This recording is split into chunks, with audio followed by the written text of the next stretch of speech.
From my standpoint, there's definitely been an increase in training for all staff, I will say, from the initiative from the department to educate us on handling mental health inmates. Our facility, earlier on, prior to when we first started taking mental health inmates in or dealing with them, there was basically you were a normal correctional facility one day, and then you became a mental health facility the next day with no real training to the staff.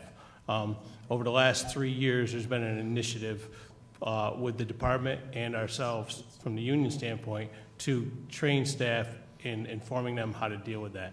They're still looking at developing some of that training and including correctional officers to deal with some of that, because some of the correctional officers are not getting that same training that the civilian staff are getting. As far as the MOU goes, there's a lot to be said. Supposedly that we heard today that they are almost done with revising the MOU between the two departments. But there still is nothing that distinguishes between a psychiatric nurse and a regular nurse in the facilities. So it's taken since 1999 to get the MOU done. Thank you for that. And I want to sincerely thank you for being here today and all of your members. And, does the assembly have any more? We're good. Oh, you're good. Okay. Well, what I was going to recommend is that PEF continue to be in touch with the senators and the assembly members. We appreciate the work that you do. We're concerned about the issues that you raised tonight. We would like to hear more about those issues so that they can be addressed. So again, thank you for being here tonight. We really appreciate it. Thank you.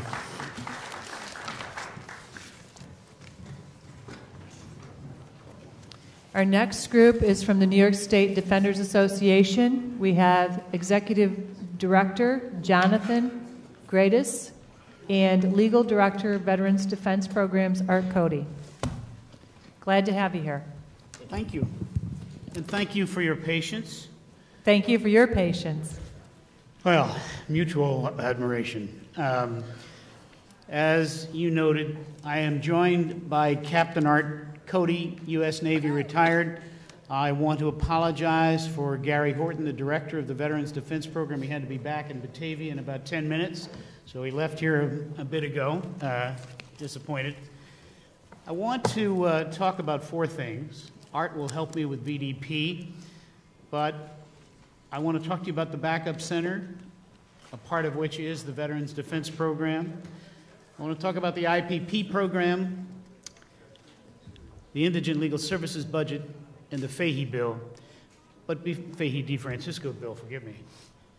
Before I do that, I'd like to sort of paint a little bit of a picture, because I think for the first time in many years, and I have been coming before you for many years, we have a watershed moment in New York, and it is a watershed moment in which I think we may all be on the same page, which is a wonderful thing. And that page is mandate relief. And everything I want to talk to you about actually can be viewed as mandate relief. And in recent years, I have talked to you about my efforts to create a global settlement for the Harrell Herring lawsuit. They were uniquely unsuccessful. And then there came the settlement last year, and that has created a real opportunity for conversation in New York, unlike anything I have seen since 1978. When I started with the Backup Center. Sometimes I've come before you whining, sometimes thanking you particularly last year for the Veterans Defense Program and always saving the Backup Center from what is this year a 58% cut by the governor, and I hope will be restored by you. But right now we have 57 counties in the state of New York who are up in arms about the nature of the settlement. One of the reasons we urged a global settlement in Harrell Herring was because we thought that would empower the state to move incrementally and do what is right for all the counties. Recall, please, that when the New York Civil Liberties Union sued the state of New York, it sued the state of New York. It didn't sue the 5 counties that were named in the suit eventually. Those were added by the judge. This was a lawsuit on behalf of counties against the state of New York to say the state of New York is responsible for funding public defense services. Not the responsibility of Onondaga and Schuyler and the other defendants, but also not the responsibility of Seneca or Albany or anywhere else. And that reality, I think, has now come home to roost because the settlement called on ILS to engage in quality development in each jurisdiction, to develop counsel at first arraignment programs, to develop eligibility standards, and caseload relief. And so, as Bill Leahy so eloquently said before, you have this situation of Suffolk County getting a present and Nassau County feeling coal in their stocking. You have two assigned counsel programs that surround Onondaga, one to the north, one to the west. They're both in the same kind of problem. And it's true on the southern tier where Schuyler sits that the surrounding counties all need the help, as I think you'll hear when Mark Williams testifies. So what I want to say is that all of what I'm asking you to look at is part of that mosaic that puts us together for the first time in history to recognize that the state has an obligation to fund and care and take care of the constitutional right to counsel. So when Bill Leahy talks about the $34 million of local assistance that is in the ILS budget, it shouldn't be passed over because it begins to repair the kind of things in the other 57 counties that the settlement did for the 5. I would hope that each of you, I know Assemblyman McDonald is on the bill, I don't think anybody else is, get on the DeFrancisco bill. He's on the Fahey bill, but there's now consensus in both houses that that bill that would call for the reimbursement of localities for the expenditure of public defense services, that bill makes tremendously good sense. It allows for the incremental repair of the state, and it reverses what's happening with the 5 down, 57 to go, as we call it, that has resulted from the settlement. The backup center, which you have helped for every year that I have been in Albany, is in need of your assistance once again. It is in need of your assistance because last year we came to you for $3.5 million. This year our request is for $4.25 million. The difference really is the incremental increase for the Veterans Defense Program that I'd like to speak about in a second. But the backup center is really the poster child for the original mandate relief. It was when we were housed with NISAC, it was recognized that if in one single place you could put the expertise that would help localities and public defenders, you could bring up the boats in the state. And we now have a case management system in 67 offices in 45 counties. We are doing 35 to 40 training programs a year for defenders. We do thousands of cases a year where lawyers can call us. There are 6,000 lawyers that we're under contract to serve in 120 defender plans, and they need us. So all of these things create a mosaic. We need the local assistance budget. We need the Fahey bill. We need the backup center to be funded. We need the IPP program, and I'm sorry Senator Gallivan isn't here. We need that to be restored by the Senate. And we very much need to increase the Veterans Defense Program. Last year, you were kind enough to put $500,000 into the budget. That program has exploded and is doing wonderful work across the state. You should each have a copy of this report, which is our activities report, which I think will show you that you ought to be proud of what you did. We asked the governor to pick it up at $1.1 million this year because we thought it would be a natural. Apparently, it was a little unnatural. He did not pick it up. We're asking for $1.1 million for VDP. That's within the $4.25 million total we're asking. I'd like to ask Captain Cody to talk about what he's been doing, because he's been working like a dog, and we're very proud of the work of that program, and I think you should be too. Thank you, Jonathan. What I want to talk to you about tonight quickly is the scope and the urgency of the catastrophe that our veterans are suffering in New York State courts every day. Myself and Gary Horton, our director, are on the ground every day assisting in these cases.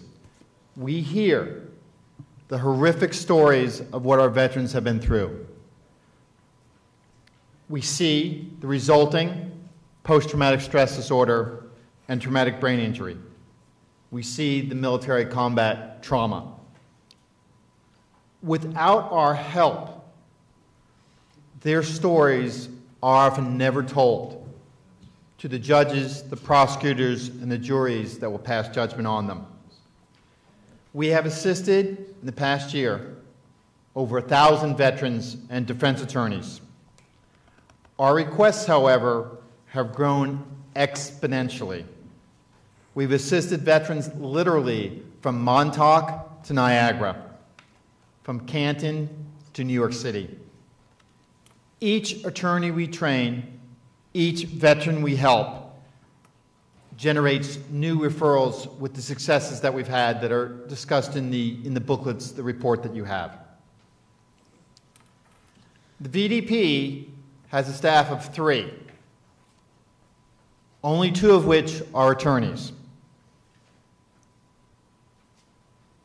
You can be assured we will never turn a veteran away who needs our help.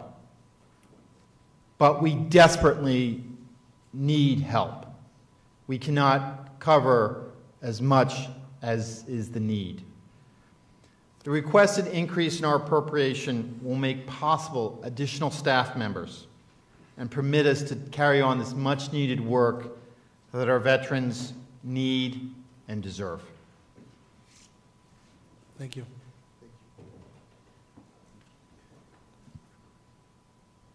Points well made, and thank you very much for your input. Thank you. You have no comment? Gentlemen, thank you very much. You have no other comment? Thank you very much. No questions. Thank you. We appreciate you being here tonight. Thank you. Thank you for all that you do for veterans. Our next speaker is from the Chief Defenders Association of New York, Mark Williams, President-elect and Public Defender in Cattaraugus County, my home district. Welcome, President-elect Williams. Thank you, Senator Young. It's my pleasure to be here. I was going to start off by letting you all know that I forgot to bring certificates for you, but you all qualify or are getting pretty close to qualifying as honorary public defenders, because from what I hear, last night you were here till 10 p.m. Tonight you probably will be here till 10 p.m. At least. And that's the typical day of an upstate public defender. We start at 8 o'clock or 8:30 in the morning, and we go until 10 o'clock at night, and usually without breaks for dinner or sometimes even lunch. So I just want to welcome you to my world. I have my prepared comments. I'm not going to read those to you, but what I want to point out is that right now in New York State, as Jonathan Gradess has stated, it's a united world for indigent defense. We are all on the same side, whether you're a public defender on Long Island or in the city or anywhere upstate. We all are of one mind, and that is it's time for reform. It's time for change. It's time for the state to recognize its obligation to provide indigent defense, not the counties. And this point is being brought home to us now from the standpoint of the grants that ILS has sent out in the last last 3 years, actually. The grant that 25 counties applied for and were accepted for counsel at first appearance. The grant for caseload reduction that, again, it was 46 counties applied for and were awarded. Those grants are going to expire later this year. Cattaraugus County is the beneficiary of both of those grants. And what has happened is my office has added staff. We've added 2 attorneys. We've added an investigator. We've added clerical help. All of those people are working to allow us to have more time, or try to find the time to do counsel at first appearance, and also for caseload reduction. You know, one thing I mentioned in my testimony that I submitted is that in my county last year, we had a trial that ended with a not guilty verdict on 4 felonies, 3 of which were violent felonies. My client was facing 20 years or longer in prison.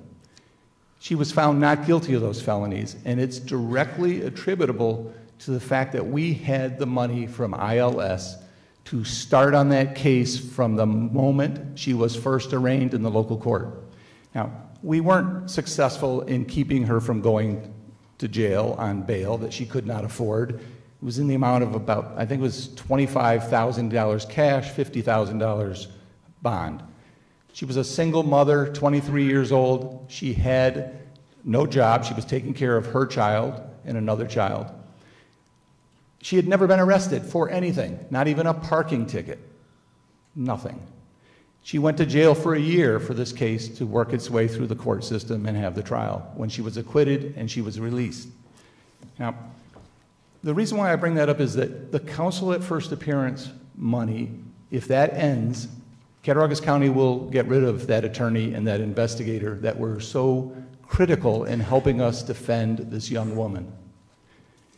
When I looked to see the 5 counties in the Hurrell Herring settlement, those counties are going to be able to continue their program to have counsel at first appearance. We will not be able to do that if this grant money ends. And under the executive budget that has been presented to you, that will happen. We're asking you to not let that happen. The ILS budget needs to be fully funded. The $139.26 or $27 million that ILS has requested is going to start to make a dent in the rest of upstate New York so that we can have caseload standards. My attorneys and myself, because I carry a full caseload, we are handling cases that it would take a staff of probably 15 attorneys to handle. Caseload reduction, if we lose that grant, if we lose the counsel at first assignment, we're going to go down to 5 attorneys handling those cases. The number of cases are not going to go down. So what's going to happen? Less justice. You know, when I think about my client and her 3-year-old daughter, Avery, who I've now seen 2 or 3 times, and every time I see her, she thanks me for freeing her mother. When I think about that, I don't sleep at night at times, and it's because we have to prioritize. We're like triage nurses in an emergency room. There's not enough people to treat everyone that comes through the doors. And so you've got to decide, do we take care of this person? Do we take care of that person? And so for everybody like Avery's mom, who we are able to successfully represent, there's probably 5 to 10 people that their cases aren't getting the attention that they deserve. You know, one great myth that's out there is that, well, it's actually people believe that when somebody gets arrested, they must have done something wrong. It's not always that way. A lot of people that get arrested are innocent, and they need to have that right to counsel and have an attorney that's there with a support staff fighting for them nonstop. Thank you, Mr. Williams. I know Senator Hassel Thompson has a question for you. Yes, Senator. Well, I had several, but I'll ask one. What is your opinion regarding the governor's bail reform proposal, which is to include in statute consideration of public safety as a factor determining bail?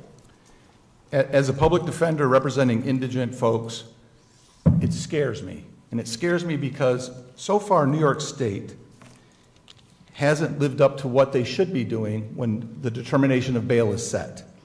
And that is, number one, a whole lot of people are being arraigned still without having counsel even there when that decision is being made.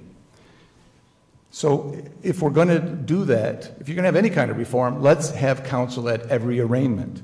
The second is that the public defenders, and it's been an issue that NYSDA has talked about for several years now, but we are not qualified agencies to get criminal histories of our clients when they're done through the e-justice system. And what that means is that in the old days, and I used to be a town judge back in the 1980s, I would get the rap sheets, and I would get 2 of them, one for me and one to give to the defense attorney. That no longer happens. The rap sheets aren't produced that way. So the statute that says that the defense attorney is entitled to that, it doesn't happen because the judges are in the e-justice system. We are deemed not to be a qualified agency, so we don't get access to it. Now, we've made arrangements with OCA that during the business day, we can send them an email, and they will send us the criminal history for our clients. maybe in 6 to 8 hours. It doesn't work that way at arraignments. So we're not getting that information. Whether the judges run that e-justice report or not, I don't know. But that brings up the next point I want to make about it. And that is that if you're a prior felon with 2 felony convictions, at any time in your prior history, local judges cannot set bail. It has to be done by a county or Supreme Court. It's got to be done by a superior court. So a whole lot of those people that you've heard talk about that, well, they're a danger to society, you know, for public protection, public safety.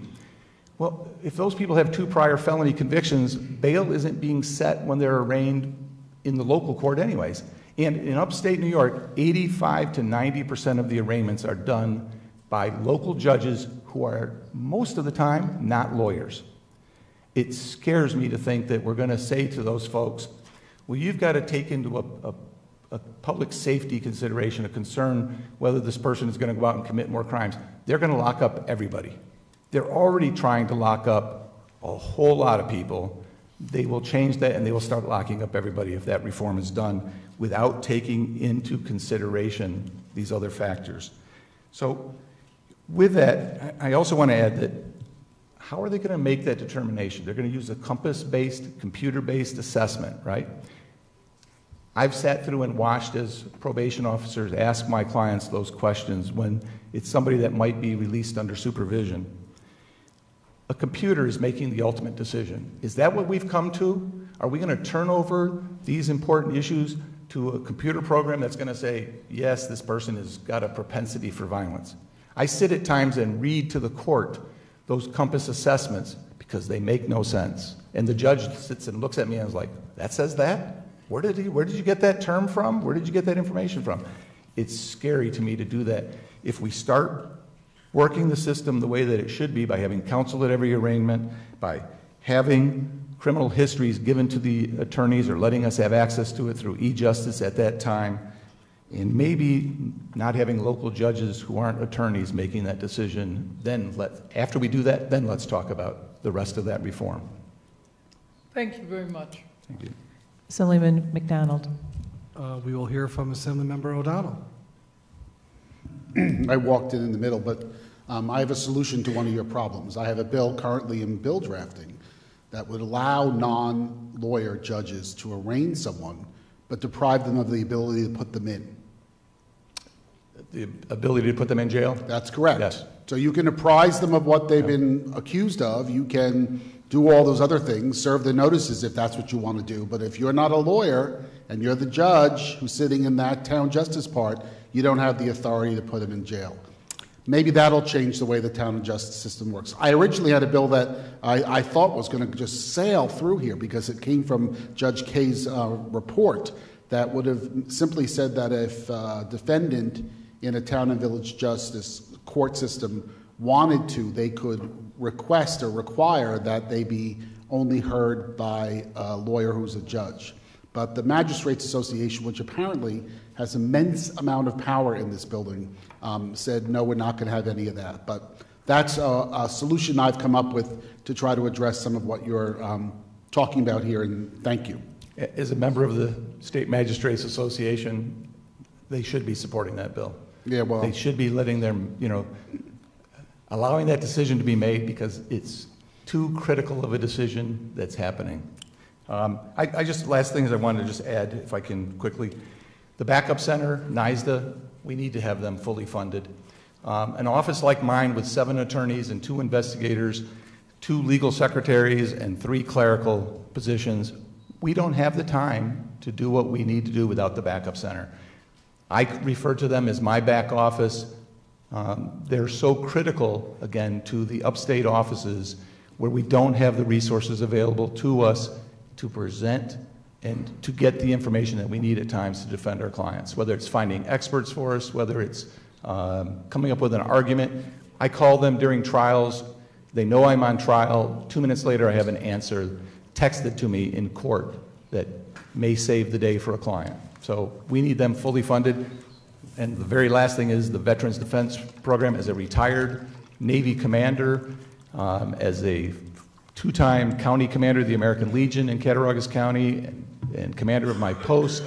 Our veterans need your attention, and there's no reason, when the largest veteran population in the state lives in New York City, we need to have that office in New York City. So we need to have that program fully funded at the $1.1 million that they requested. Thank you, Mr. Williams, for your valuable testimony. Glad to have you here tonight. Appreciate you coming all the way from Cattaraugus County. Thank you. Sure, we will My be pleasure. talking soon. Thank you very much. Our next speaker is President Patrick Cullen, New York State Supreme Court Officers Association.